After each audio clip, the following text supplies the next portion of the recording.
Mabuhay kayong lahat at welcome to our weekly OFW On Air podcast. This podcast aims to educate, guide, and inspire Filipinos who are thinking, planning, and pursuing to work abroad. I'm your host, Kuya Chong, and with me are fellow overseas Filipino workers from all over the world, sharing their life stories, practical tips, and sacrifices just to make their dreams come true. So folks, sit back and listen. Be inspired to bring your future to the next level.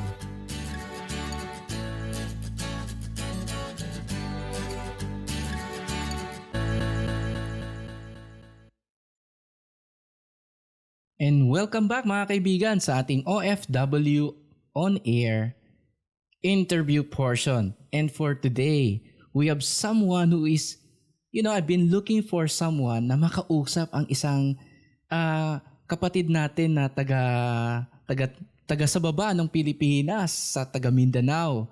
Siya po ay isang Muslim at kaya I'm so excited na makausap ito kasi naalala ko nung ako'y nag-aaral pa sa Ateneo, may nakausap ako, may katabi akong Muslim at napaka masasayaning tao sila. Tutuwa ako sa kanila. They have a very good sense of humor. And for today, we have somebody na galing pa sa Jolo, Sulu. So, kita nyo nasa babang-baba na ho ng Pilipinas yan. Siya po ay isang computer engineering graduate. Malupit mga kaibigan. At ngayon ay in fact namamasukan sa Kuwait bilang isang service desk administrator. Well, medyo mabigat yung title ng kanyang pangalan pero alamin na lang ho natin kung ano exactly ang kanyang ginagawa. Gaya ng sabi ko, siya ay taga Jolo Sulu at matagal na siyang OFW. I think way back 1997. If my memory serves me right, kasi may nabanggit siya sa akin na hindi pala Kuwait ang una niyang bansang pinuntahan. Kaya without further ado, let me introduce to you. Kausapin na po natin ang ating kaibigan, ating kachong na si Ras Saurajan. Hello Ras! Hi sir, Assalamualaikum Kuya Chong. Assalamualaikum. Ras, napaka-unique ng pangalan mo Ras. Pwede bang malaman kung saan mo nakakuha saan ba nakakuha ng parents mo ang ibig sabihin ng Ras? Hindi ko na rin naitanong yan, sir. Parang razzle-dazzle kasi ang dating ng pangalan mo. Anyway, Ras, so lumaki ka ng Jolo. Ikaw ba, since lumaki ka dyan, tatanungin kita, alam mo ba kung saan nanggaling ang Jolo? Ang pangalang Jolo? Talo kita, Ras. Medyo napaisip ako doon sa tanong mo. Doon lumaki ako sa Jolo, which is hindi ko na rin kung saan ba derive yung pangalan ng Jolo. Well, alam mo kung bakit alam ko? Kasi Ras, ako ay may dugong Chinese, no? Kaya lang unfortunately, hindi ako marunong magsalita ng Chinese. Tagalog na ako talaga. Ang Ras, ang Jolo pala, ang Jolo came from the Chinese word na Holland. Ang Holland, kasi pala nung unang panahon, ang Jolo, marami dyan, bagsakan ng mga barters yan, ng mga tindahan ng mga Chinese. Oo. Tapos, kaya ang Chinese ang nagbansag ng pangalan ng lugar dyan. Ang pangalan ng Jolo ay ibig sabihin Holland. Ibig sabihin ng Holland is mabubuting tao. Yan ang impression ng mga Chino noon nung sila ay kapanahunan pa ng Kastila sa mga taong taga-Jolo. Sila ay mga mabubuting tao. Kaya there goes the name Jolo. Ayos ba? Marami kang alam Kuya Chong Hindi, sa internet lang yan. Ras, pag-usapan natin yung anong ginagawa mo. Ang bigat ng title mo kasi. Ang title mo is Service Desk Administrator. Sa ating mga kachong na nakikinig, I'm sure hindi nila masyado alam kung anong exactly ang ginagawa mo. Can you explain that to us? Actually, sir, being IT service desk administrator, Mm-mm. we are supporting all the users. This is not a corporate. This is not enterprise or corporate. It's just us user in the banks that we are supporting all their needs. We are in technical. Kasi alam mo yan, being bilang an IT. Mm-mm. IT graduate ka rin. So, sa amin kasi nasa technical support kami, which is Mm-mm. bukod yan ng web development and Oo. application development. So, truly technically kami. Oo. So Russ, ibig sabihin kapag halimbawa may problema, hindi makapag-print yung isang kliyente mo, hindi makapag-print sa printer, iba kayo ang tawagan, kayo ang tinatakbuhan pagka ganyan. Yan. So halimbawa, suddenly walang lumalabas na picture sa monitor ng laptop ng bank employee. Who do you gonna call? Eh di si Russ. So Russ, ano yun? Marami ba kayong service support dyan sa team mo? Support sa team, meron kaming 6 na technician, Wow. service engineer. Mhm. So, pito kami lahat. 7. So malaki ang kumpanyang pinapasukan mo ngayon. So you are Medyo- working in a bank, right? Yes. Oo. Kailang matagal ka na ba dito, Russ, sa bangkong to? Last year lang ako nag-join dyan. More than 1 year na ako ngayon, which is previously I'm working in an IT company. Mhm. But in that company, we are an enterprise company. We are supporting all over Kuwait, especially mga ministries, hotels, Wow. mga iba't ibang sikta ng kasi we are in that company. Can I mention the company here, which is this AAMC, Go Enhanced ahead. Engineering Multi-Technologies Company. Yeah. So kami yung nagsusupport ng machine almost all over Kuwait. Oh. Wow. Yun ang ano ng company na yon. So we are supporting machines technically at saka lahat-lahat na. So bago ako napunta diyan sa bangko. In other words, mga kaibigan, si Russ, halos hindi na magkanda uga-ugaga sa kanyang trabaho, sa kanyang daytime job. But despite of this, meron ho siyang advokasya na mamaya, papakinggan natin dahil nakakagulat despite of his busy schedule, nagawa pa ho niyang mag-moonlight, no? Mag-moonlight ng kanyang mga additional activities sa buhay. So, Russ, hindi na ako magpapatumpik-tumpik pa, no? Pwede bang malaman, kasi bago ka umalis ng Pilipinas, ano bang ginagawa mo noon? Sa Pilipinas, sir, after school, which is nag-proceed kaagad ako sa Malaysia, which is very easy mula sa amin, backdoor lang. Pumunta ako ng Malaysia, actually backdoor. It's very easy sa amin na maglayag papuntang Malaysia, which is I have a lot of families there, my brother, uncle, andoon sila. So, nag-work ako kaagad doon, but not an IT. Nag-work ako bilang isang water sports instructor. Nagtuturo ako ng mga jet ski, parasailing, lahat ng mga water sports accessories. May mga guests yan, ng gina-guide namin sila. Kami nagtuturo sa kanila kung paano gamitin yung mga water sports facilities. Ang lupit mo naman. So pagka-graduate mo pala, OFW ka na agad, technically speaking. Oo, yun ang nangyari. Oo. And when you say backdoor, ibig sabihin ba nito, hindi ka na dumaan sa proseso, talagang bangka lang yan papuntang Malaysia, ganun ba ang nangyari? Kasi hour lang kasi yun ang pinakamabilis eh. Hour lang kasi yung biyahe mula sa amin papunta doon. At tapos pagdating mo sa Malaysia, hindi ka naman masyado nahirapan dahil ang wika doon pareho lang ng wika sa Yeah, Hulo. then in sa mga dokumento ko, hindi rin ako nahirapan kasi a lot of my families there, they are citizens. So it's very easy for me to legalize my status. I see. So I think within a week na-legalize ko yung status ko, naayos ko. So I work freely.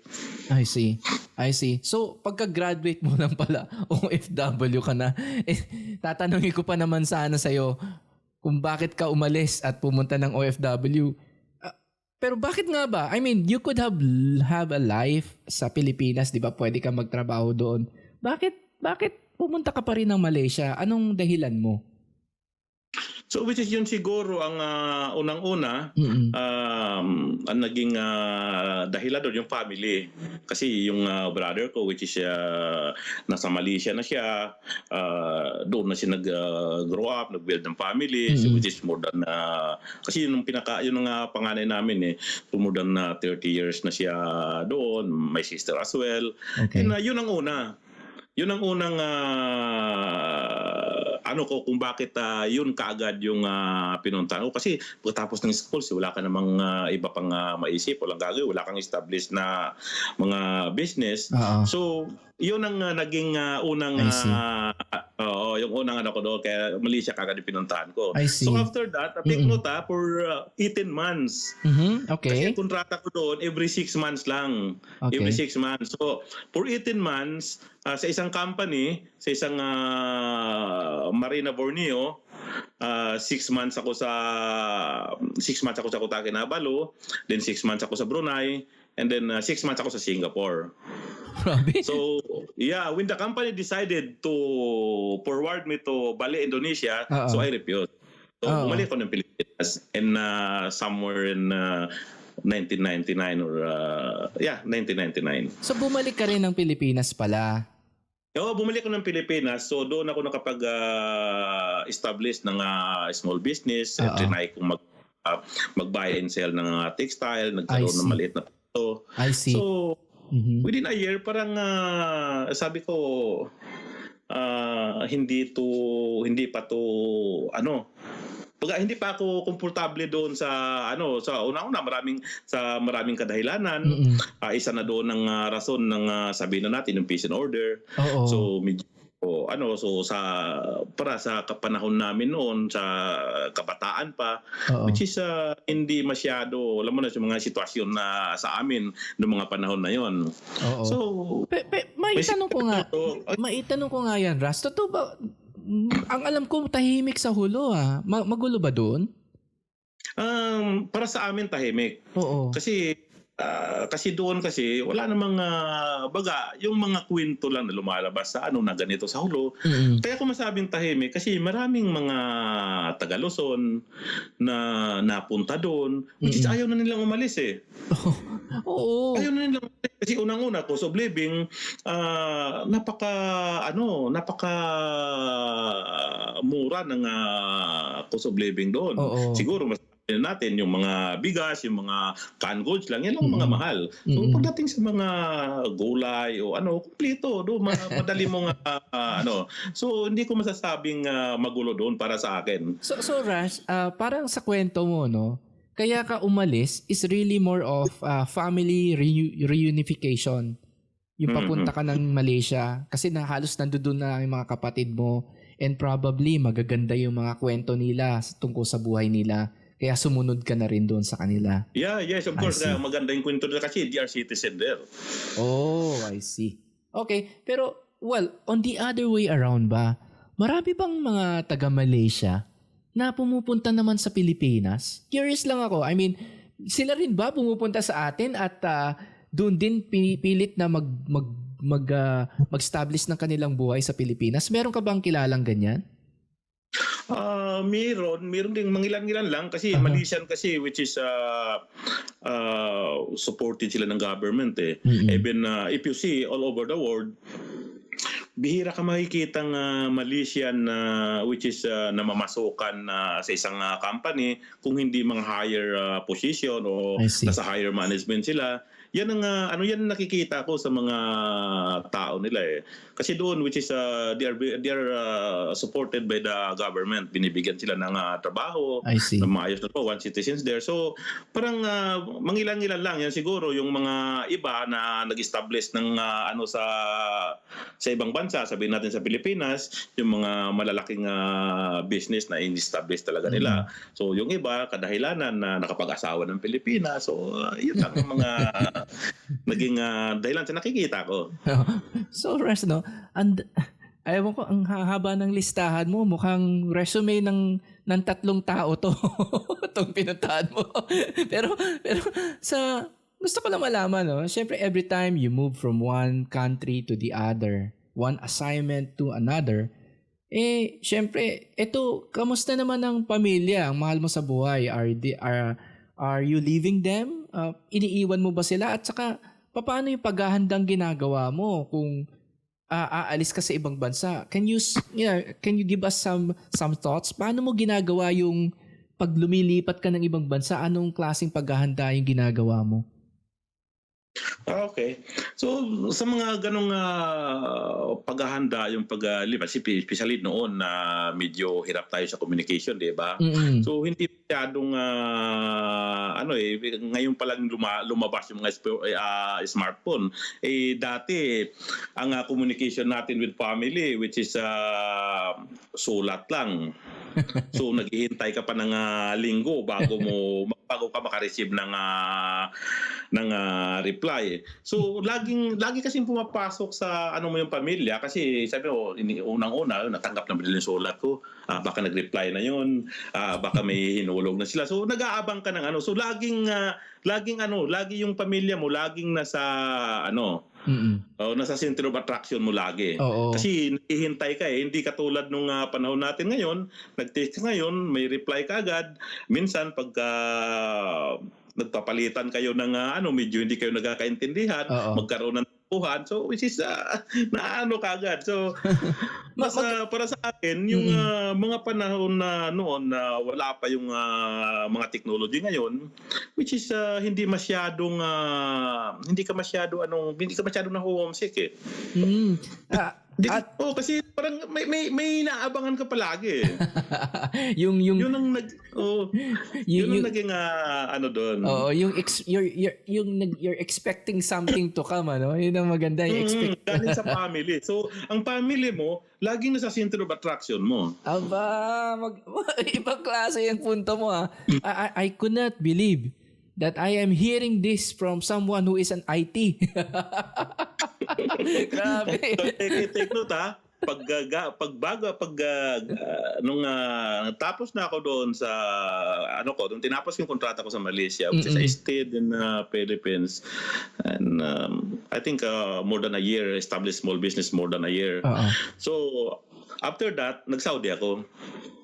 Okay, Saudi naman. So hindi pa rin pala Kuwait Saudi muna, okay? Hindi, nag-Saudi pa ako bago ako nag-Kuwait. Oo. So after Saudi, saan ka pumunta? After Saudi, diretso na ako dito sa Kuwait. Diyan na. So, I guess, bihira yung katsong natin na ganyan nga yung dinadaanan, no? Para kang kamilyon, Ang bilis mo magpalit. Ang bilis mong... ano ba sikreto? Paano mo nabebenta yung sarili mo? How do you sell yourself? Bakit you seem to be very attractive sa mga kumpanya, lalong-lalo na sa Middle East? Ano ba hinahanap nila sa tingin mo? So, siguro sir, para sa akin, yung sa naging experience ko kasi ni-standby pa rin ako ng I think 7 to 9 months sa Manila. Mm-hmm. Kasi galing Hulo, wala namang kamag-anak sa Maynila. Mm-hmm. So, I stayed in accommodation recruitment agency. I see. So, parang walang kasiguraduhan kung saan-saan nila binabato yung So, gumawa ako ng paraan.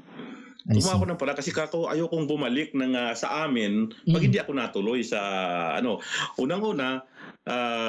Parang gustong-gusto kong pumunta ng Saudi noon kasi iniisip ko, which is napakadali sa akin na being a Muslim, may kunti akong kaalaman sa mga culture o sa mga katuruan ng Islam. So parang kako madali sa akin ng Middle East, madali sa akin ng Saudi, madali ako maka-adapt. So Tama. siguro yung pagkain na lang na hindi ko ma-adapt kaagad-agad, pero yung environment ng mga tao doon, which is madali kong i-adapt kasi alam ko kung ano yung bawal, alam ko kung ano yung anong hindi dapat. Mm-mm. So gumawa ako ng paraan na I-applied. Nag-apply ako sa papuntang Saudi, stripper. Teka. Anong stripper? Sa club? Hindi sa yung sa paper industry ako nagtrabaho, sa printing press. Okay, buti niliwanag mo. Taga-layout ako ng Okay. So taga-layout ako ng yung mga plate na nilalagay nila sa machine. Oo. So ako nag-layout noon ng kasi yung napasukan ko kasi sa Saudi sa IPI, International Paper Industry yun. So yun ang nila. Yun ang Produkto gawa doon, nila. gumagawa ng mga notebooks, gumagawa ng mga folder, Mm-mm. kung ano mga stationery. So yun ang tema ng nila. So sa awa ng Diyos, sa pagpupursige ko para lang maipasok doon, namasukan ako sa Maynila sa isang mga maliliit na printing press kasi narinig ko doon sa agency yun ang kailangan eh. Oo. So sabi ko, wala akong alam doon, wala akong experience. Ganun kailangan naman talaga ng experience. So like sabi ko kung makakapaghintay itong na to, mamamasukan muna ako. So namasukan ako ng libre bahay at saka libre kain lang na walang sahod. Wow. So pumasok. Ginawa ko yan Wow. for 4 months sa isang so tinulungan ako nung yung isang machine operator doon. So tinuro niya sa akin yung mga So ayun, nung nag-test ako, pumasa. So natuloy ako papuntang Saudi. Pero tingnan mo So, mula nung graduate ka hanggang napunta ka ng Saudi, hindi ka nakapagtrabaho as IT? No. Wow. And is that the reason kaya ka napunta ng Kuwait? Kasi ngayon, ito mismo ang trabahong hinahanap-hanap mo. Dahil yan yung Yun. pinag-aralan mo. Yun ang isa sa mga talagang hinahanap ko. Sabi ko, paano ko ba may apply yung kaalaman ko? Mm-mm. So and it started sa Saudi, parang nakikialam ako eh. Nung siyempre computerized na yung mga machine doon sa company. So talagang nag-umpisa ako doon na nakikialam na ako sa mga makina. Medyo yung makina na gamit ko talagang hindi ko na itinatawag sa IT namin kasi yung IT namin that time contractual lang. Parang pag may problema lang bibisitahin lang nila, wala talaga kasi that time parang walang sariling IT yung mga company. Oo. Parang mayroon isang IT company na maintenance company lang, so tumatawag lang. So pag mga minor problems lang ginagawa ko na. So at least ako na i-improve ko yung ko doon. Wow. Okay. So sa dami-dami na yan, obviously, aling bansa yung pinaka-memorable sa'yo? Siguro Kuwait. Kaya tumagal ako dito ng 13 years eh. Okay. Akala ko isang taon. So bago ka lang sa bangko, pero you had been in Kuwait bago ako sa bangko. I see. Okay, now malinaw na ngayon ang picture ng buhay mo, Ras. Medyo nakukuha ko na kung gaano ka-exciting ang buhay ni Ras. Ang daming pinasukan at nilabasan. Pero Ras, nabanggit mo na ikaw ay isang Muslim, di ba? Sorry but kating-kating dila ako eh. Gusto ko lang ma-verify. Talaga bang kayo mga Muslim pwede mag-asawa ng marami? Yun.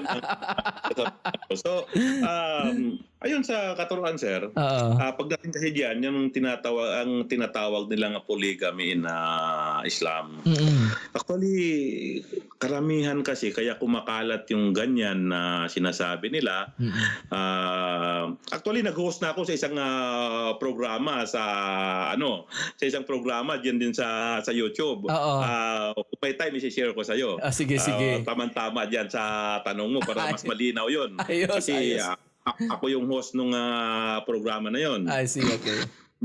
So ito yun lang ay papaliwanag ko ng kaunti ang doon sa pag-aasawa kasi ng marami, sir. Hindi sinabing porket Muslim ka, Pwede na. ka na Oo. mag-asawa ng marami. Mm.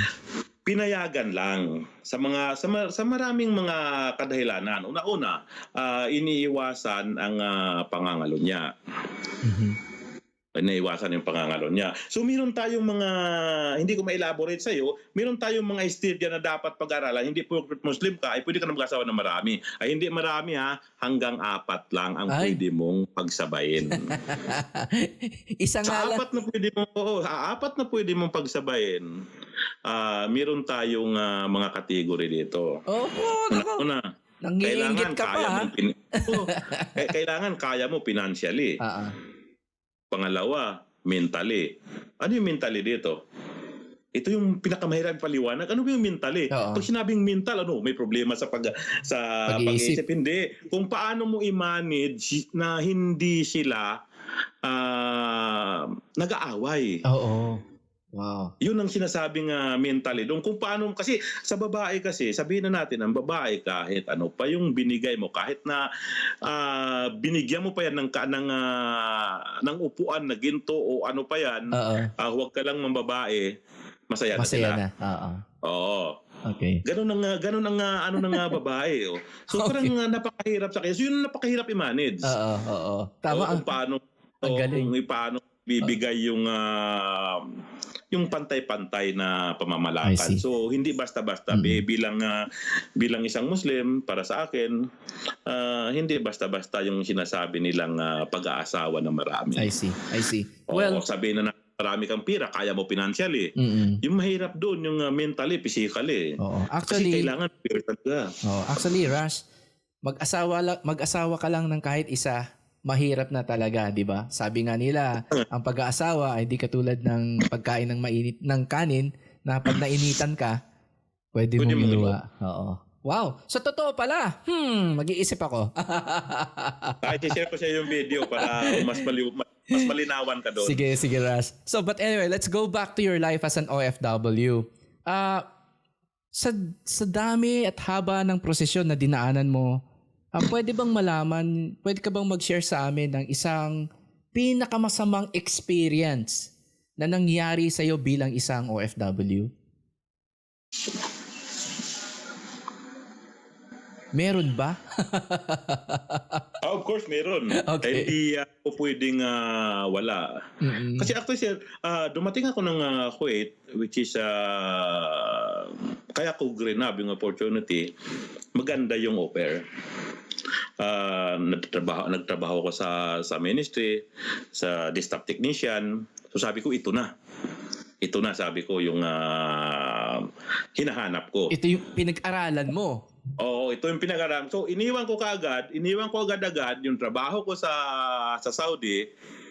Iniwan ko agad yung trabaho ko sa Saudi at tumalon ako dito sa Kuwait. So sabihin na natin, for the first step, hindi ako pinalad. Kasi months lang ako nagtrabaho, nagkaroon ako ng problema with sa mga kasamahan ko sa trabaho.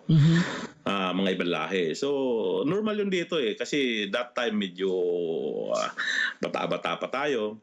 So, mainit pa yung hindi ko lang nagustuhan yung mga kung paano nila ako tinatrato .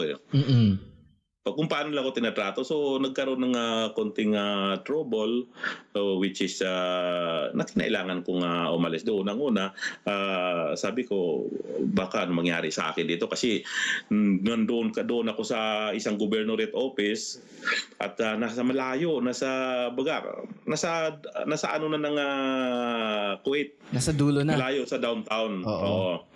Malayo sa downtown. So, sabi ko, tsaka yung mga tao doon na karamihan na yung mga uncivilized yung Ganun ha?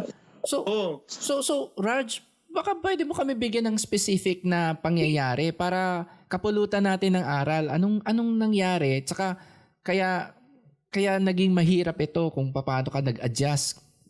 Can you be more specific on your most horrifying experience? Sabi mo, yung nga nangyari, may kwento ko sa iyo ng may kwento ko sa iyo yung nangyari about sa kung paano naging ganon yung sitwasyon ko doon. Kasi bago pa lang ako like 2 months, and then siyempre dito sila mayayaman na bansa, especially yung pinagtatrabahuhan ko, governorate office yun eh. Okay. Office yun ng governor ng lugar na yon. So isa yon sa mga yung head doon, isa sa mga royal family o anak ng late Amir, na president ng Kuwait. So nung dumating ako, they decided to change all the machine. Pinalitan lahat ng makina eh. Nag-purchase sila ng bagong makina. So ang ano nila, kukunti lang. Kasi kukunti lang naman talaga yung nag-oopisina. Like, maximum of 15 employee lang ang mga taga rito na nagtatrabaho doon. Which is mga ano sila eh. Mga mayayaman, mga malalaking tao dito. So, nung dinala yung machine doon, sabi, kailangan may installed mo yan kinabukasan. Oy, sobra naman.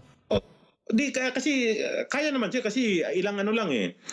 Ilang na lang, nasa mga 16 na machine lang siguro. Oo. So ginawa ko, klinon ko na lang yung nag-install na lang ako ng isa, and then klinon ko na yon. So klinon mo na yung OS, okay. Oo, klinon ko na ang OS noon. So nangyari kasi, mayroong mga trabaho doon, yung mga waitress nila nag-serve ng kape sa kanila. So that time, mahirap pang bumili ng computer eh. So ang ginawa nila, nag-hire sila ng computer sa isang computer shop. Then kasi ina-allowed yung dati dito, mag-hire ka like for 2 days, 3 days. Nag-crop ngayon ang OS. So nung tiningnan ko, OS lang talaga yung problema. Sabi ko, tapusin ko to kasi kailangan to bukas, hindi ka ako dito kung hindi ko matatapos to. Bigyan nyo lang ako ng maximum ng 1 oras, pupunta, tutulungan ko kayo. So, yung nangyari, pabalik-balik, makulit eh. So hanggang parang naging ugali nila, para sa kanila, parang ano lang daw yun, yung normal na biruan nila. So, pagbalik doon sa opisina ko, binatukan ba naman ako? Ayun. So, yun na nga, hindi ko na, pagtayo ko, sabi ko, dinadaan mo ka ako sa laki, baka ako, yung laki mo na yan, magpapabagsak sa'yo. Wow. So, nung tinulak-tulak na ako, hindi ko na natiis, binigyan ko ng isa. So, ayun. Dumating kami sa labas hanggang naging, lumaki yung mas yun nagiging doon. I see. So, Pero Ras, ngayon sabi mo nga, now that you are older and wise, no? And wiser, parang kung titignan mo sa likod ang nangyari, parang you could have handled your emotion more, which is siguro sa mga panahon ngayon, marami na tayong napakadali lang pala silang pakisamahan, diplomasya lang, kausapin mo lang sila ng maayos, which is kahit na nakikita mong medyo mataas yung nila sa sarili nila, kahit na hindi nila alam na medyo ang tingin nila sa iyo mababa, pag kinausap mo sila ng maayos o kaya tinira mo sila ng sabihin na natin sa tinira sila ng patalikod, baga binara mo sila sa magandang pagkasabi, Hindi mangyayari yung Hindi na sana mga nangyari. Oo. hindi sana mangyari yung Oo. ganon. Wow. Sa ating mga nakikinig, napakinggan nyo naman, no? Na it happens to the best of us, no? Kita nyo si Rash, hindi naman sinasabi niya mababa yung kanyang pwesto, pero hindi mo mababa ang maging isang service desk helper, no? Matindi ho yung trabaho na yun, very technical ho. Pero kahit na ganun ang kanyang trabaho, hindi ho immune, no? Walang subject pa rin siya sa mga abuso ng mga kasama sa opisina. Kaya control lang ho ng emosyon, no? Kung kayo ay nahihirapan,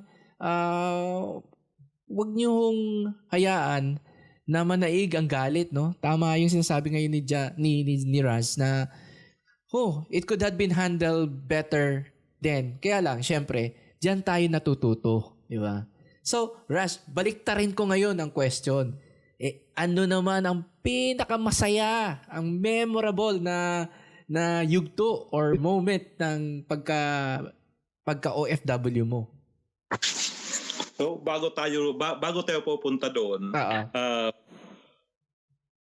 iano ko muna sa'yo kung ano yung nangyari after. Yun ang pinaka naging after that na pangyayari na siyempre bago pa lang ako doon, like nag-serve lang ako ng 3 to 4 months I think. So after that, which is ang visa ko kasi, which is tinatawag nila dito na visa 17, yung ministry visa yon, government visa. So it's napakahirap para sa akin to transfer the visa to working visa. So ang dami kong mga magagandang offer na dinaanan, which is yun ang talaga naging problema ko. So sabi ko, paano ba to? Matatapos na lang yung visa ko sa gobyerno, hindi ako makakahanap ng trabaho kasi non-transferable nga. Ano ba ako yung gawin ko? So mayroon nag-alok sa akin ng tulong, which is ang trabaho naman, parang ano ba to, igagrab ko kasi yung trabaho, which is office boy lang. Sabi ko, anong gagawin ko? So kailangan ko makasurvive, grinab ko yon. Which is pinangkuhan naman nila ako na sabi niya, nakita ka namin ng potential, which is alam ko, sabi niya na may alam ka sa IT. So magtrabaho ka muna ng ganito. Kung magkakaroon, pag na-transfer yung visa mo sa amin, nagawa namin ng paraan, pag nagkaroon ng bakante sa IT department, ta-transfer ka namin doon. Wow. So, nag-serve ako ng kape sa loob ng 3 taon. Wow! So, 3 taon. At natanggap mo yan, Ras, ha? Natanggap mo yan. Tinanggap ko yun. Tinanggap ko, gawa nung kasi kailangan eh. Wow! Kailangan, hindi ko iniisip, sabi ko, tiwala lang ako, makakasurvive ako dito. So, sa awa ng Diyos, after 3 years, nagkaroon ng bakante. So, nilagay na nila ako doon sa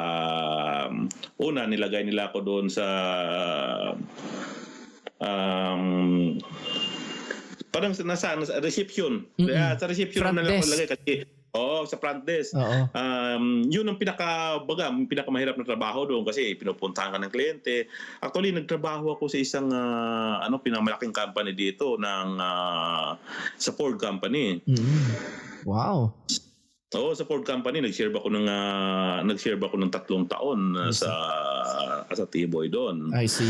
So, ang galing may kalakip pa pala na lesson yung pinaka... Yun ang pinaka-memorable sa akin. Grabe. Hindi ko maisip na kayanan ko yun. So ako, basta tiwala ka lang, huwag kang mamili ng at least alam mo yung dahilan, huwag mong ikahiya. Ang ginagawa, huwag mong kahiya ang trabaho mo, at least marangal. So sa mga panahon ngayon, while nagtatrabaho ako para hindi ako mawala sa sirkulasyon ng IT, mayroon isang kaibigan na nag-imbita sa akin, bumuo kami ng isang IT group. Tinawag namin noon Cybernetics, Filipino IT group, parang ganon. So, para lang na-enhance namin yung learning, nagturo kami ng mga basic Microsoft. Nagturo kami diyan sa embassy natin. Ayan, libre. Libre yun. Oh, wow naman. Okay. Yung mga paraphernalia yung binabayaran nila, yung mga kung ano yung mga gamit, kung ano yung mga kung yung mga sinisira naming makina doon, siyempre hindi naman pwede manggaling sa amin. So manggaling yun sa kanila. So pero yung serbisyo namin, serbisyong totoo lang. Binibigyan namin serbisyo ng preso, kung ano yung kailangan nating gastusin diyan. Yun ang pinag-share-share. So sa awa ng Diyos, siguro nagtumakbo yun ng taon din. So nakapag-certified kami ng mga 5 hanggang 6 na tao. Wow. Okay. So, Raz, no? Ang ganda na nabanggit mo, ha? Kasi parang for you to move forward, nag-backward ka. No? Parang ganun nga. Oo, parang ginawa mo. Kaya lang 3 taon 'yun, ha? 3 taon mong binuno. So nalobat. So, 'yun nga, no, parang sa sinabi mo, para kang you step one step forward. I mean, you did a 1 step backward for you to step 2 steps forward, no? Ang galing, naglingkod ka. 3 taon na T-boy. Ganon? 3 taon na. Bilib ako sa'yo, Chong. Bilib. So, mga kachong, no, na nakikinig, kita nyo yan, ha? That's ano pa ba nga hanapin nating inspirasyon sa mga katulad na ganyang kwento, di ba? Anyway, Rash, hindi mo pa rin nababanggit sa amin yung pinakamasayang moment, proudest moment mo bilang isang OFW. Ayun na nga, Kuya Chong. Yung pinaka-proudest moment ko siguro, being OFW na pwede kong ipagmalaki sa pamilya ko, sa mga nakakilala sa akin, o sa mga anak ko. Ang pinaka-proud ako, doon nung dumating na ako sa punto nung nakuha ko na yung gusto ko, masasabi ko na that time na, although minalas ako previously, nasasabi ko na that time na ito na-achieve ko na. At isa na ako sa mga maswerteng OFW. I see. So that time, talagang meron na akong mga kunin kasi mahilig ako sa magano ng mga organisasyon, which is makaramihan ng mga organisasyon dito na ginagawa nila akong advisor, o kung hindi man, inimbita nila ako sa organisasyon nila bilang isang ka-group nila, o ginagawa kong officer ng dami ko kasing dami kong organization dito eh. Oo nga. I can sense the leader in you, Ras, kaya ganun ka busy. So siguro yun ang masasabi kong yun ang pinaka ko nung pinasok ko na yung ganon din na yung lumaganap na yung social media. So diyan ko nakita sa social media yung totoong buhay ng OFW. Wow. So pinasok ko na itong advocacy. So ito yung nagpapasaya sa akin. Kasi alam mo kung bakit, Kuya Chong? Go ahead. Sabi ko, ito yung gusto ko. Kasi I want to share the blessings yung blessings na dumating sa akin. Wow. Gusto kong i-share yun. Pero paano? Hindi ko naman pwedeng i-share yung financially. Mahirap yun eh. Tama. Diba? Mahirap talaga yun. Totoo yan. Mahirap talaga i-share mo yung financially kasi hindi mo kaya. Although pwede kang mag-share pero hindi mo kaya. Kasi kung yun lang ang i-share mo, siguro makakapag-share ka lang sa specific person lang, specific na tao lang, di ba? 2, 3, yun lang hanggang to, hindi ka na pwede maging 4.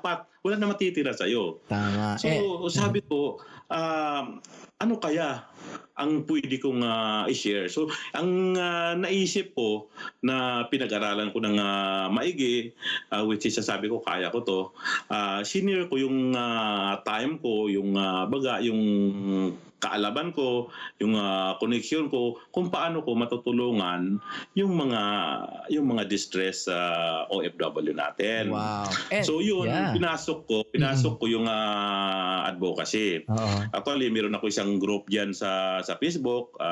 Kung gusto niyo mag-join, ang pangalan ng group OFW Humanitarian Advocating Kuwait. Pakiulit mo, Ras, ano yung pangalan ng grupo? OFW Humanitarian Advocate in Kuwait.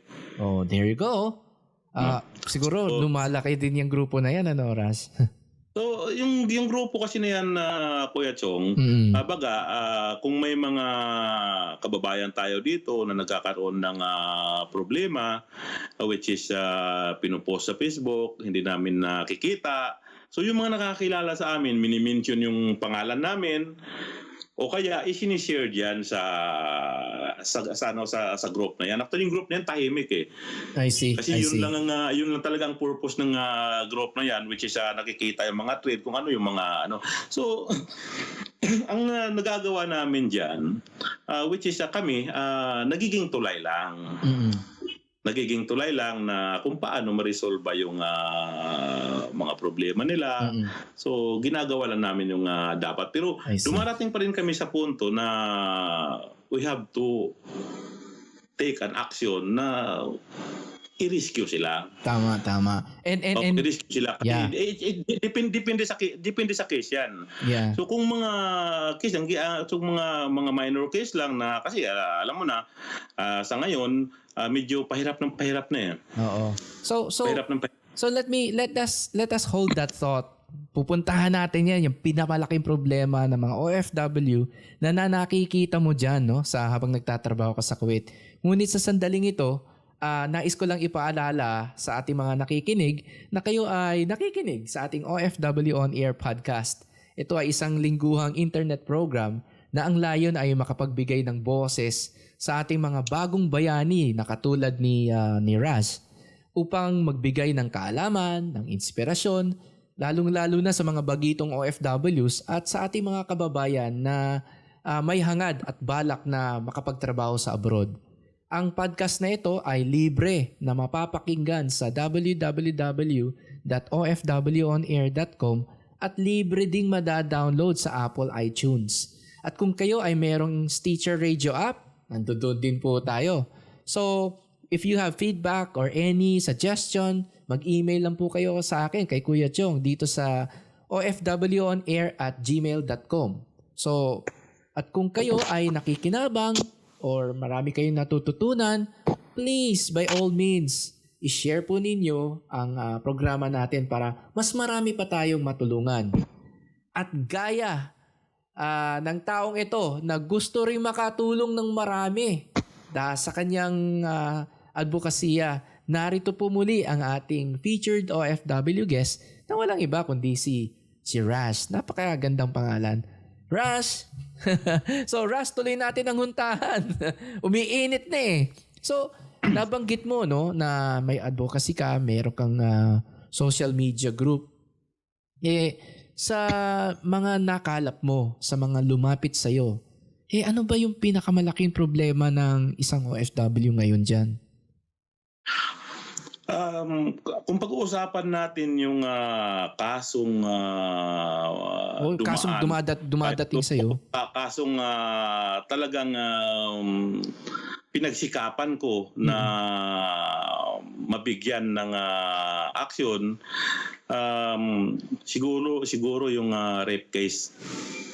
Ang pinakamaraming problema ngayon ay rape case sa ating mga kababayan? Usually karamihan na problema talaga ang yung karamihan ng problema, which is yung maltrato. Pero ang pinaka-sensitive siguro among them is yung mga pinaka-sensitive, which is kailangan mo yung mga ganun kasi okay. Nangyayari yan. So dito, gusto ko lang baka ma-misinterpret ng iba, baka pumasok sa ano ka agad ng iba, ay Mga Muslim kasi yan. So, gusto ko lang magbigay ng konti. Hindi po, wala po sa relihiyon yan. Nasa pagkatao po. Oo naman. Oo naman. Tao. Oo, kasi ganito yan, sir. Kasi which is, nasabi ko lang to, which is, marami kasi ako naririnig. Sinasabi kaagad, mga Muslim kasi, wag po ganon. Mga Arabo. Pag sinabi kasi mga Muslim, kasama na kami dyan, kasama na yung Indonesia, Malaysian. Oh. So, baka hindi naman nangyayari ito sa buong mundo, di ba? Dito lang naman sa kanila. Sa mga Arabo kasi medyo nandoon nga sa kanila dahil siguro sa kultura nila na hindi sila sanay na nakakakikita ng mukha ng babae. O di ba isa 'yun sa mga dahilan ng pagiging ganon nila. Kaya ganon sila ka-agresibo sa pag nakakita sila ng mga babae. So yun po ang ibabalik natin doon sa tanong mo, Kuya Chong. Regarding doon sa mga kasong pinakamatindi na yun siguro masabi ko sa iyo yung rape case. Oo. Pero pagka ganyan, nakakatanggap ka ng mga tawag or ng mga tweet o mga posting sa Facebook na meron tayong isang kababayan na ngailangan ng tulong. Rash, can you just paint to us kung anong ginagawa mo? Paano klaseng tulong at anong dulo nito pagka say may hinawa kang kaso, anong dulo na ito? Balik na siya sa Pilipinas? So, ganito po yan, Kuya Chong. Ang sistema, meron kami mga protocol na sinusunod, baga. Okay. So, unang-una, kina-counseling namin yung kasi sa panahon ngayon hirap na kasi yung iba kasi hindi lahat ng dumudulog ay kailangan tulungan. Okay. Kasi sa panahon ngayon, ginagamit na kasi dito, especially dito sa Kuwait, yung mga nagtatrabaho sa bahay na mayroon silang kaibigan na nagtatrabaho dito sa labas, sasabihin, ay maganda rito, ganito, kasi nga ako dati, tumakas din ako sa amo ko, may nagangako sa akin dito sa labas, nabigyan ako ng pinasok ako ng trabaho. So, mayroon pong mga ganong sitwasyon. So, ang ginagawa namin, nagkakaroon kami ng investigasyon. Kinakausap namin ng masinsinan at binibigyan namin sila ng ganito yan. Hindi porket mailabas ka namin dyan na nadala ka na sa embassy. Pag nasa embassy ka na po, depende sa kaso. Pag kaso mo po, which is hindi ka pinapasahod, ay ini-endorse ka doon sa puluan natin. Pag ang kaso mo, which is minamaltrato ka, ini-endorse ka dito sa embassy, doon sa tinatawag natin na doon sa may isang kaming shelter dito yung may isang section sila doon. Assistance to National Unit. Okay. Assistant to National Unit. So pag nandoon ka na sa Assistant to National Unit, ay hindi ka na hindi ka na pwedeng bigyan ng panibagong employer. Kasi meron ka ng history, trauma ka na.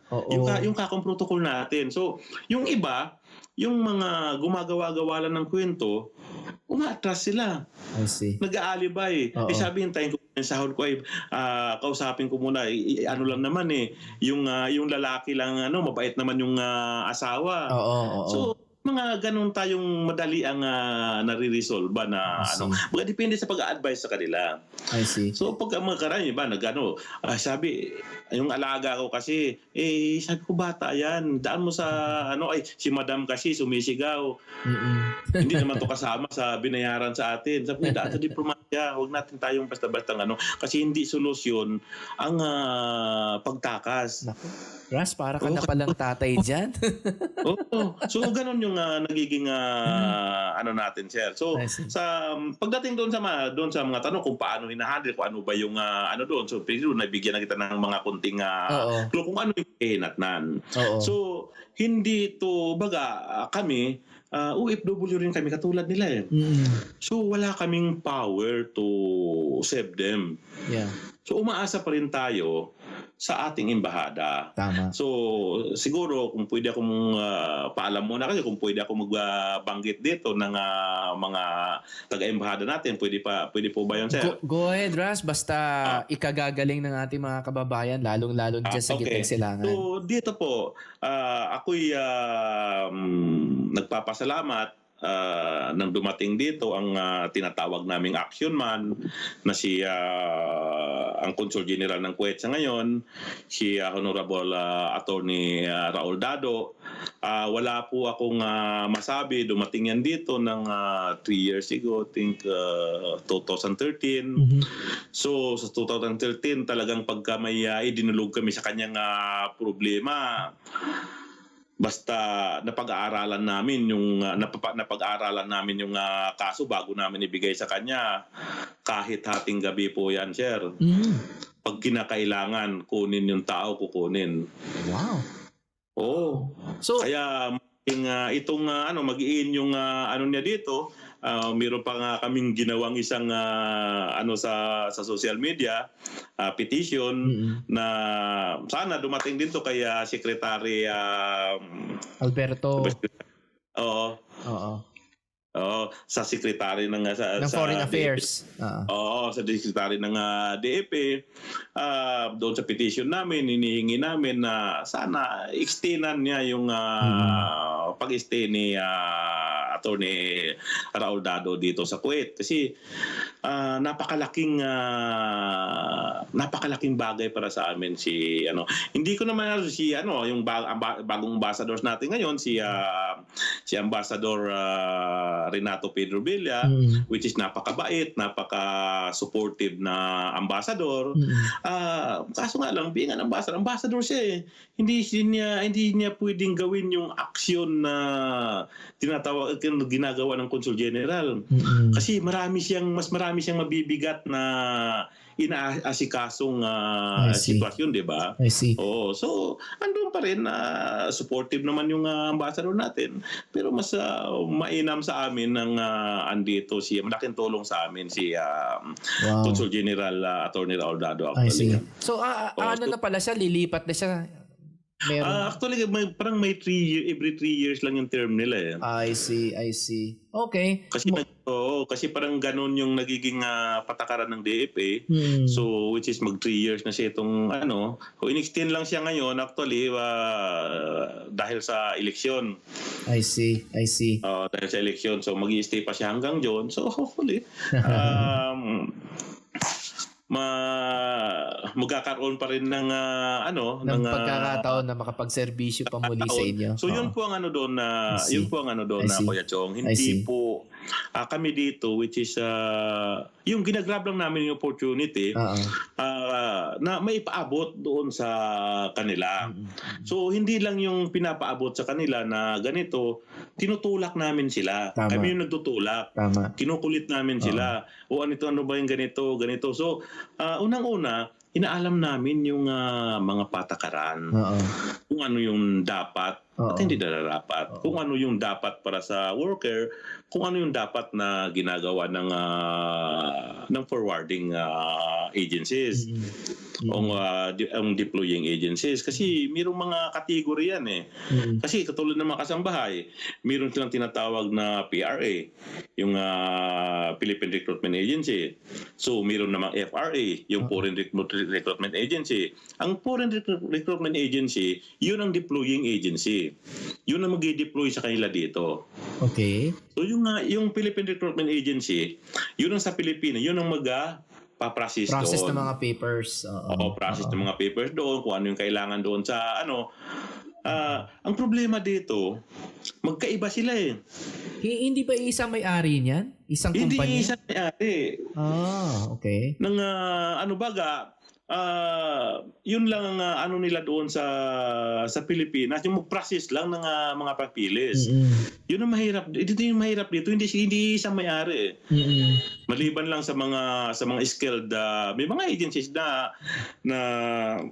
isa lang ang may-ari. I see. So, ang solusyon ba ganyan? Yan ba ang solusyon, Ras, na nakikita mo? Na dapat? Actually, Pag solusyon ang pinag-uusapan natin, Kuya Chong, actually last 2000, I think 2010 or 2011, may isang grupo dito ng advokasya din na nagsulong ng moratorium. Kasi para sa akin, nakikita ko, yun lang talaga ang solusyon na matigil o mabawasan ang pang-aabuso dito. I see. Na itigil muna pansamantala. Oo. I see. Ang hinihingi lang kasi namin, pansamantala lang eh. Oo. Hindi naman Hindi permanente, naman ano? Oo. Hindi naman sinasabing ipaban. Oo. Itigil lang muna ang pag-deploy dito, especially sa Kuwait, Saudi Arabia. Itigil muna ang pag-deploy ng mga baguhan. Arash, bakit ba? In terms of numbers, ilan ba ang nare-receive ninyo or natatanggap ninyong mga complaints or mga cases sa loob, let's say sa loob ng isang buwan? Marami ba yan? Pag sinabing isang buwan, Kuya Chong, isang linggo. Sorry. Napakarami pag sinabing isang buwan. Araw-araw meron. What? Wow. Araw-araw meron tayong nare-receive na kung reklamo ang pag-uusapan natin araw-araw meron. So, merong nare-resolve natin sa pagkikipag-usap sa kanila na hindi naman pala ganun katindi yung problema. So, binibigay natin sa kanila kung ano ba yung mangyayari sa iyo pagka sinunod namin yung gusto mo, na kinuha ka namin niya at dinala ka namin dito. Ito yung mangyayari sa iyo. Unang-una, kino-consider pa rin namin yung mga breach of contract. Oo, tama. Ba? Ilang taon? Kasi 2 taon yan eh. Sabi ko ganito yan.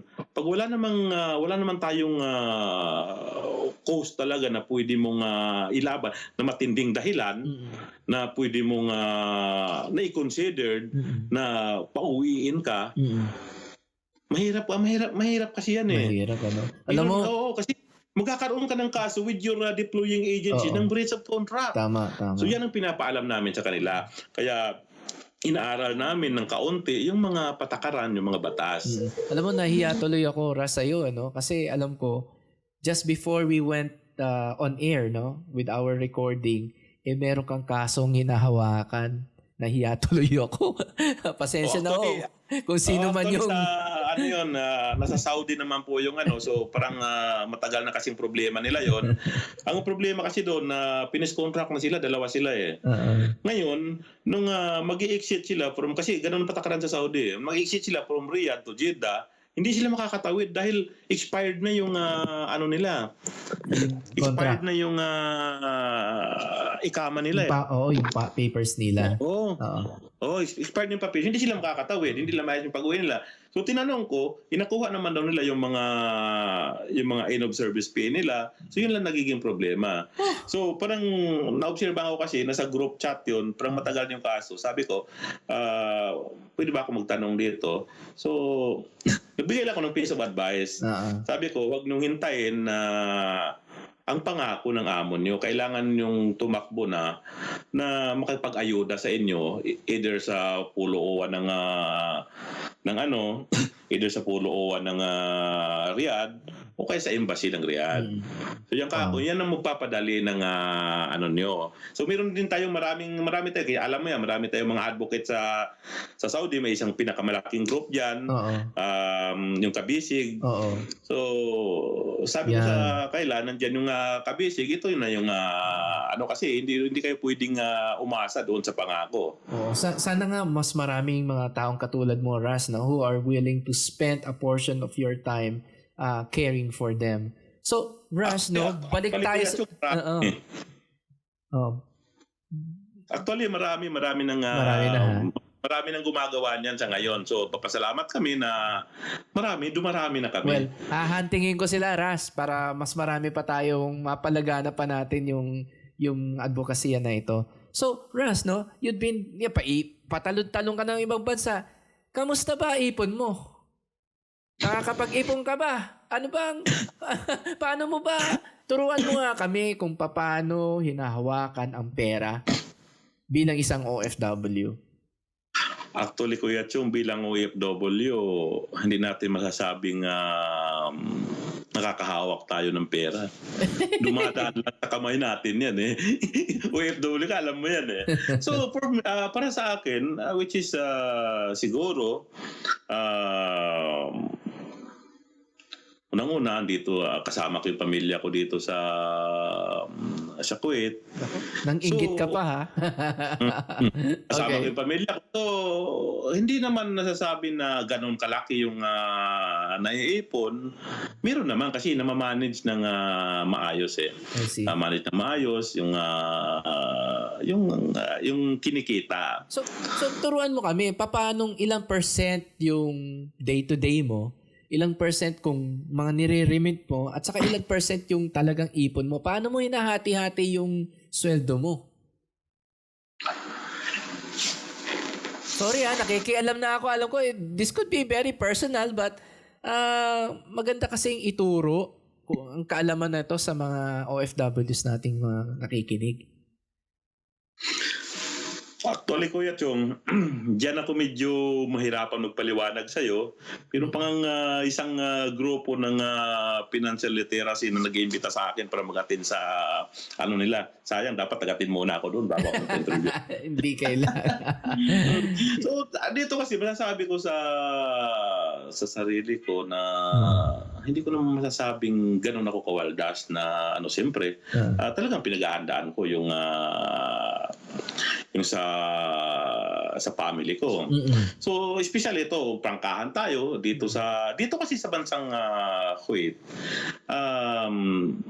Nakikita ko, naoobserbahan ko, maraming mga magagandang trabaho, which is matataas ang sahod. Tayo mga Pinoy kasi maluho yan. Kasi dito open yung mga loan, open yung mga kumuha ka ng gadget sa isang mga company. I see. So, parang ganun yung nangyayari dito eh. Parang yun ang nagiging ng buhay ng mga Pinoy dito. So, sa akin lang, sa mga nakikinig, sa mga nakaka-relate dito, sana naman po, huwag tayong ganun. Huwag tayong ganun, di ba Kuya Chong? Tama. Ano natin, kasi madalian yun eh. Parang napakadali lang para sa'yo, ay, kung wala ko ng salary certificate sa company, dadaling ko doon. Anong gusto ko? TV, iPhone, gusto ko kahit sasakyan.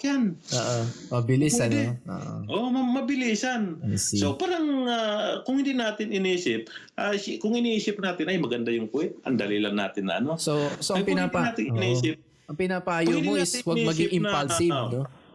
Oo. Pag hindi natin iniisip, ay dinadaan nila tayo sa ganito dahil alam nila yung lifestyle ng Pinoy ganito. So pinag-aaralan nila kung paano nila maibalik sa kanila yung ibinibigay nila sa atin, di ba? So sana naman na maisipan to ng mga kababayan natin, maging practical tayo sa mga ganitong kasi actually pagka sahod lang kasi yung inaasahan, parang dadaan, yun nga, sabi ko siya, dadaan lang sa kamay.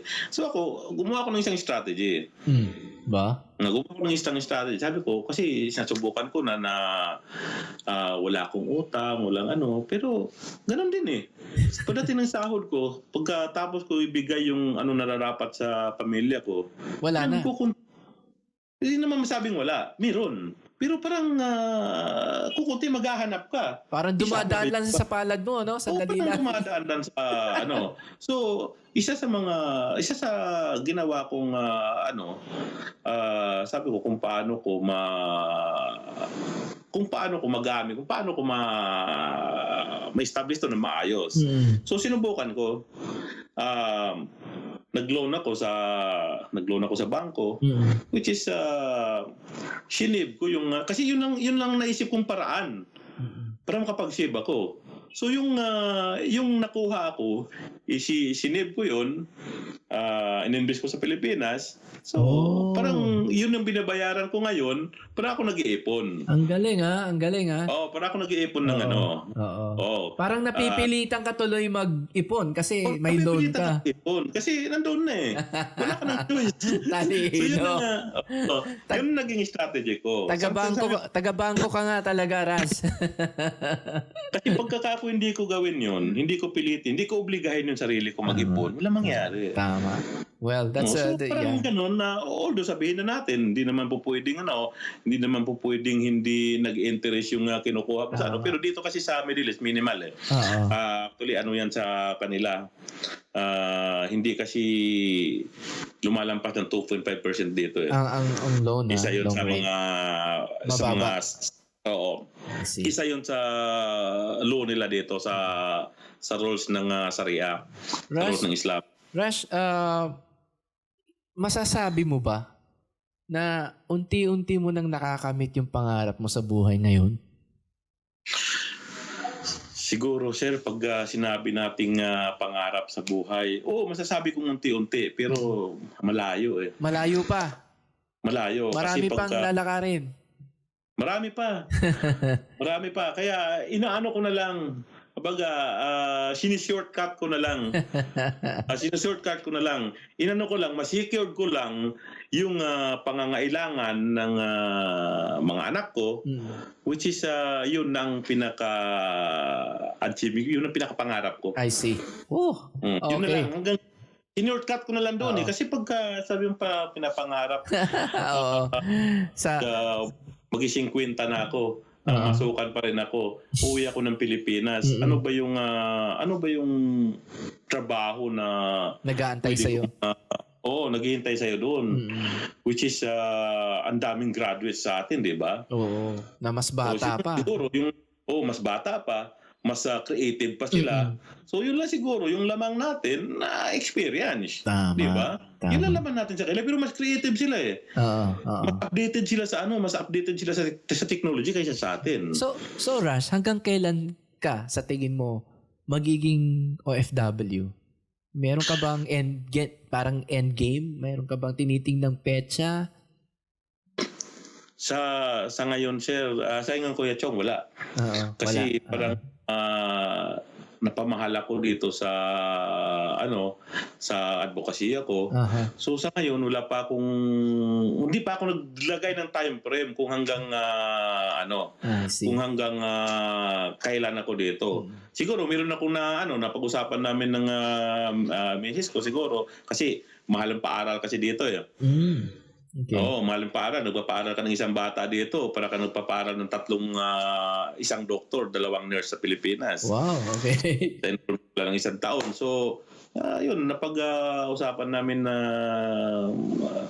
ng may bahay ko na siguro, kasi yung anak ko, pa lang yan eh, mag-grade 5 pa lang. Malayo pa. Yung mag-high school, baka doon natin paralin sa Pilipinas. I see. So, sa sarili ko, wala pa akong binigay time frame eh. Kasi andito pa ako sa puntong hindi lang pamilya ko ang inaalala ko, kundi yung mga kababayan nating mga hindi pinalad. Mga hindi pinalad dito. Ang sarap naman. Alam mo, Rash, ang payo ko lang sa'yo, alam nyo, yung pagtutulong ng ibang tao, nakaka-addict yan. Yun na eh. Ang sarap ng feeling kaya pag nakakatulong ka. pag pumasok nga sa trabaho, tinatamad pa ako eh. Pero pagka may mga nakikita ako na kahit hating gabi, talagang napapabangon ako. Totoo yan. So yun ang isa sa mga kaya hindi ko pa masasabi, Kuya Chong, yung sinasabi mong hanggang kailan ang kasi parang hindi pa nasasagot yung mga katanungan ko eh. Wow. Baga may tanong ako sa kailan ba ito matitigil? Kailan ba tayo pakikinga? Actually, ito na. Baga, prangkahan tayo. Minsan sinabi ko, kailan mo matitigil to? Kailan tayo pakikinggan ng gobyerno? Oo. Ng ating gobyerno. At malapit na ang pagkakataon na pwedeng palitan ng government. Kaya Yun na nga. Kaya sabi ko sa mga ano dito, ito na yung pagkakataon natin, gamitin natin ng maayos ang ating boto. Subukan na natin lahat yan eh. Beautiful. So ayoko mangampanya dito Alam mo na. Aganda. Ang galing ng segue. Veterano. Mangampanya dito. So, ano lang, papayon natin yung mga kababayan natin which is ano bang klaseng pagbabago ang gusto natin? Teka muna. Might as well ask it. So, Ras, sino ba presidente mo? Ay, siyempre, Duterte tayo. Ay, narinig yan. Narinig niyo mga kaibigan, ha? Hindi ako nagsasalita nun. Well, sa atin lang kasi, ang unang perception dito, Kuya Chong, nasubukan na natin lahat eh. Yung mga tumakbo ngayon bilang presidente, nag-serve na yan lahat sa national government. Nag-serve na sila lahat sa national government. Si Vice President Binay, si Secretary Mar Rojas, si Senator Crespo, si Senator Miriam, yan. So, nakita na natin. Nag-servisyo na sila sa national government. Pero hanggang ngayon, hinahanap natin, marami silang sinasabing nagawa nila. Pero hinahanap natin saan. Diba? Sa akin lang. Ito sa akin lang huwag niyo akong sundin. Pero kung sundin ako, kung ito dibutuhin niyo, ito sa akin yan. Good tayo dyan. Ako'y nirespeto ko ang... sa akin. So, si Duterte, which is nasa local government lang siya. Local government, maliit lang yung era ng local government, diba? So, hindi ko ma-imagine kung paano niya nagawa yung sistema niya. Paano niya nagawa yung sistema niya. And it is worth risking. No? It is worth na makita kung magagawa niya sa malakihang setup. Naintindihan ko yan. Kung magagawa niya sa national level. So, sa palagay ko, kakayanin eh. Kasi sa national, malaking pera eh. Okay. Malaking pera sa national government. So, yun ang yun lang ang nakikita ko doon. Hindi sa iniidolo ko si Mayor Duterte, pero yun ang nakikita ko. Kita niyo naman very involved si Ras, hindi lamang sa buhay niya, sa buhay ng ating mga kachong na nangangailangan ng tulong dyan sa gitnang silangan. And he is still very involved sa buhay natin, no? Sa ating mga kababayan sa Pilipinas, gawa ng if you care enough to choose your own leader, di ba? Ibig sabihin, makabayan ka. Ang decision po sa national level ay makaka-impact sa mga OFWs natin. Kung sino man ang leader na pipiliin natin sa Pilipinas, ay siguradong may mangyayari or makaka-apekto sa mga OFW sa buong na nagkalat sa buong mundo. So, Ras, balikan natin ang buhay mo. Kung ikaw ay kung ikaw ay isang awitin, if you are a song, what will be your title? Yan ang pinakamahirap na tanong. Yan ang pinakamahirap na tanong to lahat. Sa ganda ng boses mo, hindi. Siguro marami kang kanta. Yan ang pinakamahirap na tanong sa lahat kasi nakalimutan ko ng kumanta eh. Ganun, yung boses mo ang ganda, malalim. Bariton ang boses mo. Nakalimutan ko ng kumanta. So I can't, baka hindi ko kayang i-describe yung hindi ko kayang i-describe yung sarili ko hindi ko kayang ihambing sa anumang awitin. Ikaw, Kuya Chong, ano sa palagay mo? Anong maganda? Ano nga ba ang magandang sa'yo? Ano nga ba? Hindi ko, ngayon lang tayo magkakilala, Ras pero hindi ko alam kung I'm sure medyo nasa something positive. Kapwa ko, siguro, mahal ko. Yung mga ganyan ba, di ba? Kasi mukhang kitang-kita ko yung sincerity mo sa pagtulong sa mga kababayan natin dyan. But I don't know. It's so old a song. Di ba? Yung kapwa ko, mahal ko. Pero, kung pelikula ka, meron ka namang pelikula, mahilig ka ba sa movie? Actually diyan hindi rin ako mahilig sa yung movie kasi, Kuya Chong pampaantok ko lang yan, eh. Oo. Hindi ko pa ito totoo 'to, Oo. nanonood ako ng movie. Pero never pa ako nakapanood ng movie na natapos ko ang isang movie. Sa Pilipinas, pag pumasok ako sa tsinehan, wala pa kalahati, tulog na ako. Ginagawa mong tulugan pala yun, aircon. Yun lang nangyari. So, pagdating kasi sa mga movie, sa mga pelikula, Okay. which is, siguro, wala rin ako may bigay na title, eh. Kasi yung nga pinakamahirap sa akin, hindi ko alam kung ano yung stance ko. Okay. Basta yun lang, masaya lang ako sa ginagawa ko, which is I don't even ask someone to build up my name, or Yes. kasi may iniiwasan din ako, eh. Oo. May iniiwasan ako kasi itong advokasya kasing pinasok namin, which is sabihin na natin na risk ito, eh. Yeah. Tsaka hindi lahat ay mapapaligaya ninyo. Laging merong isa dyan na magsasabing na magbabash sa inyo, no? May isa dyan na manunuligsa, di ba? May mga haters talaga. You cannot satisfy everyone. Hindi. Even yourself, you cannot satisfy yourself sa totoo lang. Kasi yan ang ano ko sa buhay ko, eh. Tama.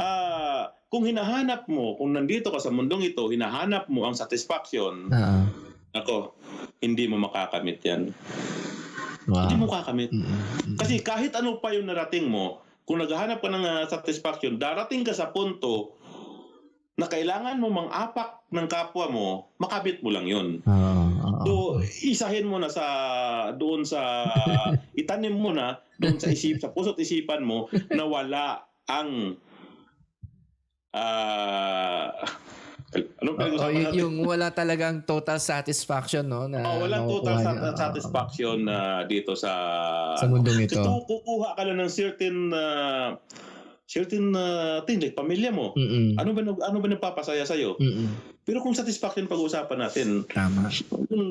Para sa akin yun ang parang hindi ka masasatisfy. May narinig or nabasa ako na sabi nga ng isang author na you have to define your own success. Ikaw na lang ang magsabi ng success mo. Huwag mong sabihin successful ka. Ikaw na lang. Kahit mumunting bagay, pag sinabi mong successful, di successful ka, di ba? No one should take it away from you. Para sa akin kasi, Kuya Chong,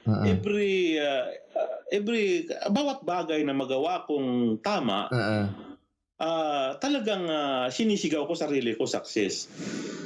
Pero hindi naman natin makaiwasan nakakagawa ng mali. Tuwing nagkakamali ako, talagang tinatanggap ko yung failure.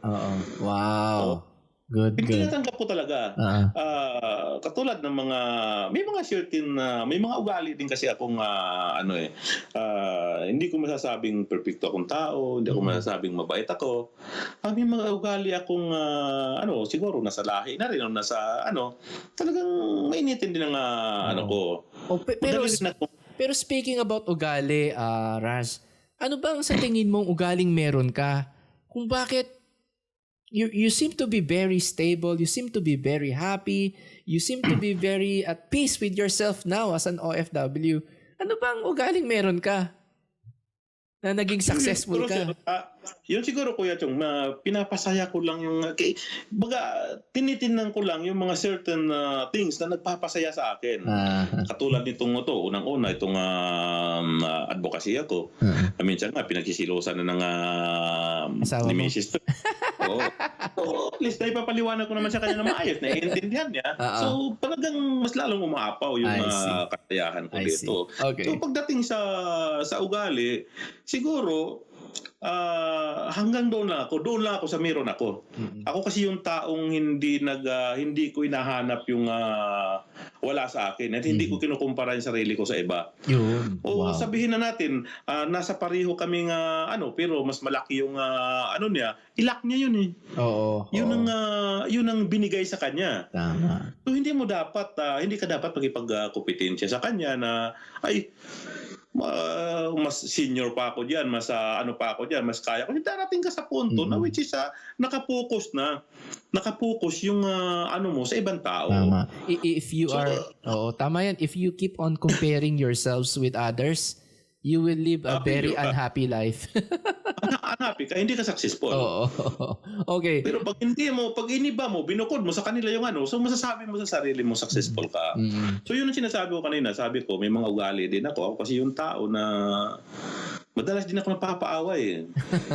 Ganun ba? Lalo na naglalaro pa ako ng basketball, talagang almost every game napapaaway kami. Ano ka ata you work hard, you play hard. Ganun ata ugali mo eh. Ganun na siguro. So nag-decide na lang ako para sabi ko, tigil ko na tong paglalaro ng basketball. Ano na lang ako, mag-referee na lang ako. So nag-seminar ako sa FIBA. Nag-seminar ako sa SPBL, may galing Pilipinas na pumunta dito, nag-seminar ako. So naging officiating referee sa basketball. Ano pa rin, hindi pa rin may iwasan yung away. Sabi ko, nasa dugo na ng basketball yung pag-away. So anyway, nasabi ko yun sa iyo, Kuya Chong. Meron akong ugaling ganun, pero ako yung tao, pag nakita kong, siyempre hindi naman po pwedeng perfectong ikaw yung tama. Basta may nasilip lang akong mali doon sa nagawa ko, kung bakit nangyari yon, hindi ko pinapalampas yun, hindi ko pinagpapabukas. Habang nandyan pa yung tao, talagang nilalapitan ko. Ako yung nauunang nagsasabi ko, pare, pasensya na. Kung wala akong may alibay, sabi ko, gawa lang, may minute lang yung pasensya mo na ako. So, parang yun ang ko siguro. Kaya medyo, kahit napapaaway ako, walang sumasamang loob sa akin. Okay. Kung nakaaway mo naman, which is may mababang kalooban din, so papatawad din. So yun ang ko. You always approach first, no? So Ras, kung ang anak mo ay lalapit sa'yo at magpapaalam, no, na gusto niya magtrabaho sa abroad, papayagan mo ba siya?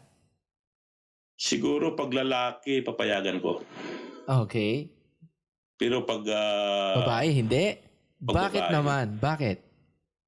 So, sa mga karanasan kasi, Kuya Chong, kasi dito, hindi lang naman, hindi kasi lahat ng, hindi lahat ng nag-abroad ay minalas. Marami rin sinuwerte. Oo naman. Marami So sa nakikita ko, especially dito sa Middle East, kung tatanungin mo, may makakausap ka, lalo na sa namin, sa advokasya namin, nagiging friendly kami sa lahat. Kung nasa kabulastugang usapan, nandoon kami nakikisama. Kung sa kasayahan o katuwaan, nandoon kami nakikisama. Pagdating sa private conversation, nalagay namin sa tama. So, parang nahihimay mo yung nahihimay mo, Kuya Chong, yung pangyayari, sitwasyon. So, unang-una, mababanggit ko sa iyo, ito'y kung paniniwalaan mo, mostly ng OFW na babae, unahin natin yung babae, hindi naman din lahat, mostly, ay broken yung family nila. I see. Oo. Broken yung family nila. At syempre, pero syempre, Ras, pag broken ang family ng isang babae, meron ding broken family na katumbas na lalaki yon, di ba? Ang pamilya naman, lalaki at babae, di ba? So ang punto ko doon na Kuya Cho, yung babae yun ng ibang bansa. So siguro hindi ko sinabi yun na kasalanan ng babae. Mayroon tayong kasi diyan eh. So ihimayin natin. Ito bilang isang na rin paalala sa mga kachong natin, no, na nakikinig. Kababayan na nasa Pilipinas. Ito sasabihin ko sa inyo, hindi po lahat ng OFW, hindi po lahat ng nag-abroad ay may magandang trabaho. May category po. So, ganun pa man, kahit sabihin pa man natin na sinuwerte ang kapamilya nyo dito sa abroad, Ay, wala po kaming tinitira para sa sarili namin. Nandiyan binibigay namin sa inyo lahat. So ang tanong namin, meron ba kayong naitabi sa amin? Wow. Di ba, kuya? Meron ba kayong naitabi sa amin? So iyon ang isa sa mga dahilan ng pagkasira ng pamilya ng bawat OFW. Itong si babae, nagtatrabaho dito ng maayos, pinapadala lahat dahil nandun yung mga anak, yung asawa, tapos alam naman niya kung magkano lang yung dapat na gastusin. Tatanungin ngayon yung asawa na may naitabi ka ba para sa future ng mga anak natin? Wala. So doon na mag-uumpisa, lalabas na kung ano-anong So baga ang punto doon, yung sana naman yung mga naiwan nating pamilya sa Pilipinas ay maisip nila yon. Kasi kami dito, basta't may oras, basta't may trabaho, ginagawa namin. Hindi namin alam kung anong salitang pahinga. Wow. Kasi lagi nating sinasabi, ikaw kuya Chong, OFW ka, lagi nating sinasabi, sayang to eh. Kasi hindi naman tayo forever dito. Di ba? So ginagrab natin ang bawat opportunity. Kaya hindi natin alam ang salitang pahinga dito. So ito isang lang sa mga naiwan sa Pilipinas, ang nasana naman na maging maniwala kayo sa mga naririnig. Well, I'm sure lalo na sa iyo, Ras, no, na dahil ikaw may kumpleto ang data mo eh. You can be very very factual with what you're saying dahil marami kang natatanggap na reports tungkol sa mga kaso diyan sa gitnang silangan. So, Ras, bigyan kita ng chance, no. Halimbawa, ikaw naman ay makapulot ng magic lampara. At bibigyan ka ng isang kahilingan ni Genie, no? Na isa lang pwede bang malaman kung ano ang magiging hiling mo at bakit? Ako. Kailangan pag-ipan na mabuti yan. Talagang may inganyo ako diyan. Baka anong magiging kahilingan mo? Di sa totoo, pagka nagkaroon ako ng ganong pagkakataon, Kuya Chong, siguro, sa ngayon, sa stance ko ngayon, siguro isa lang ang mahihiling ko. Sana, wala ng Pilipino mga ibang bansa. Wow. Sana wala ng Pilipino mga ibang bansa. Ay maibigay na ng gobyerno ng Pilipinas na mabigyan tayo ng sapat na trabaho. That will be the day, my friend. Wow. Siguro sa ngayon, sa stance ko ngayon. Kasi minsan ang sitwasyon kasi nagabago. So sa experience, sa mga nakikita ko ngayon, yun siguro ang mahihiling ko. Beautiful. Sana wala ng Pilipino mga ibang bansa. Beautiful. So Ras, we are almost winding down. Patapos na tayo sa ating interview. Ngunit, it has always been a tradition dito sa OFW On Air Podcast na ang aking guest ay nag-iiwan ng isa o dalawang mahalagang payo, no? Yung payo niya na ibibigay niya sa ating mga OFW, mga bagitong OFWs, at saka sa mga gusto maging OFWs. So, can you give us a piece of advice? At least one or two? Take it away. Maraming salamat, Kuya Chong. Ang may bibigay ko lang advice, especially sa mga gustong mangibang bansa, napakasimple lang po. Tiwala lang. Pero bago kayo magtiwala sa sarili niyo, alamin niyo yung rights niyo. Alamin niyo yung rights niyo. Sa pagpupunta sa abroad, titingnan mo, ano sinasabi kong rights dito? Yung mga pinirmahan mo. Huwag kang makuha sa excitement na andito na, kontrata ko, pipirmahan ko na to, pero hindi mo na binasa. Minsan, pagbansang pipirma ka ng Arabic. Nag-aalala ka kung hindi ka pipirma, hindi ka makakaalis. Karapatan mo po yan. Karapatan mong alamin kung ano yung nakasulat doon sa pinirmahan mo. Karapatan mong alamin kung ano yung dapat na mapupunta sa'yo. Karapatan mong alamin kung sino ang pwede dapat mong takbuhan kung nagka-problema ka ng ganito.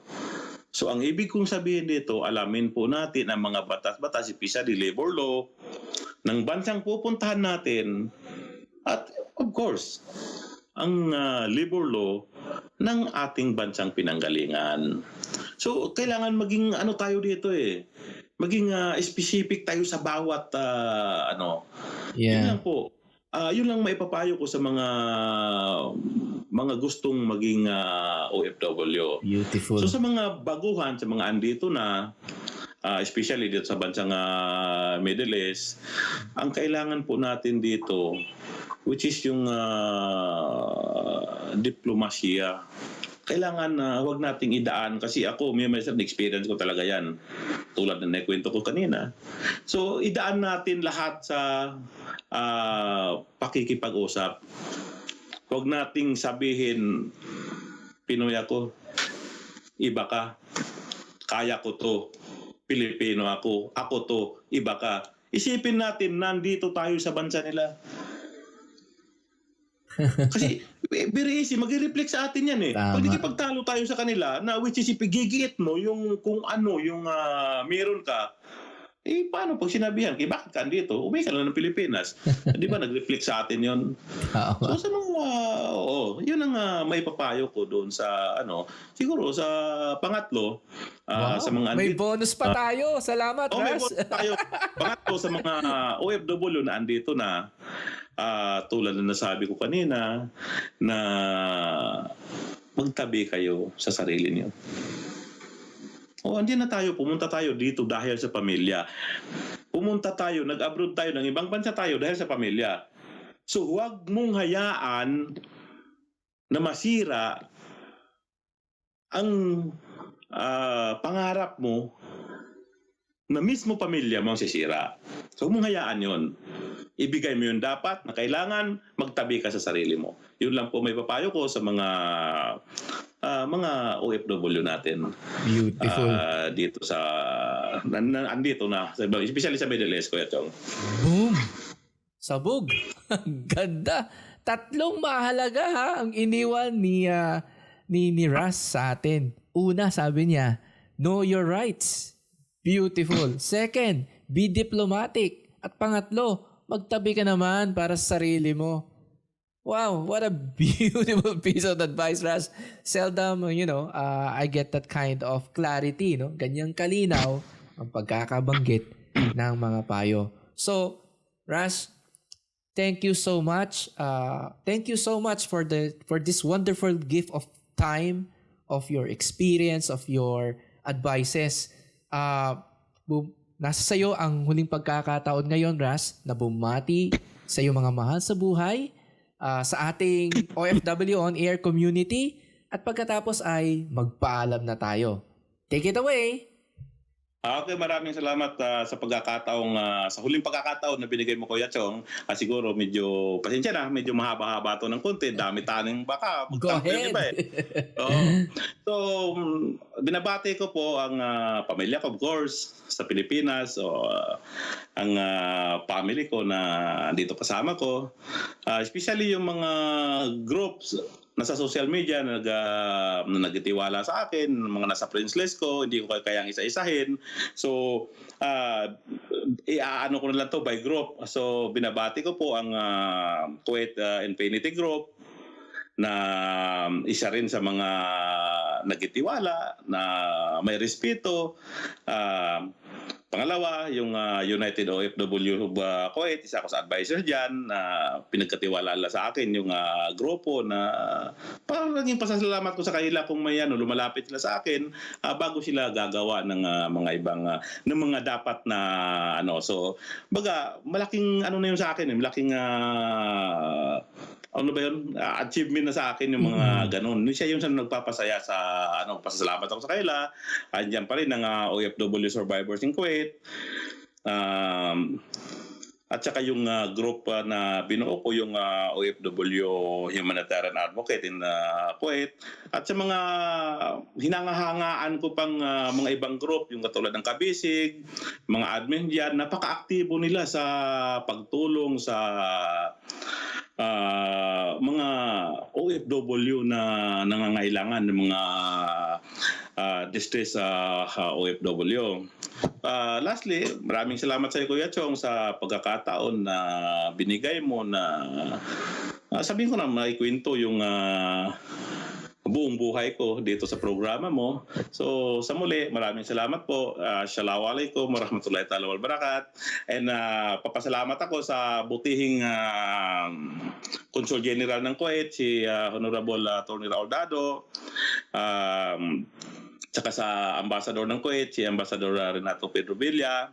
Maraming salamat, sir. At sa mga embassy staff, napakabait nila sa amin. Pag may mga hinihinaing kami, talagang ina-update nila kami, binibigay nila sa amin kung ano yung dapat, kung ano yung wala akong masabi sa pamunuan ni Ambassador Renato Pedro Villa at saka ni Consul General Raul Dado. Maraming salamat mga sir. Sana ang DFP Secretary pakinggan yung hinaing namin na kahit isang taon man lang bigyan ng extension si Consul General Ordado dito sa Kuwait dahil malaking bagay po para sa amin si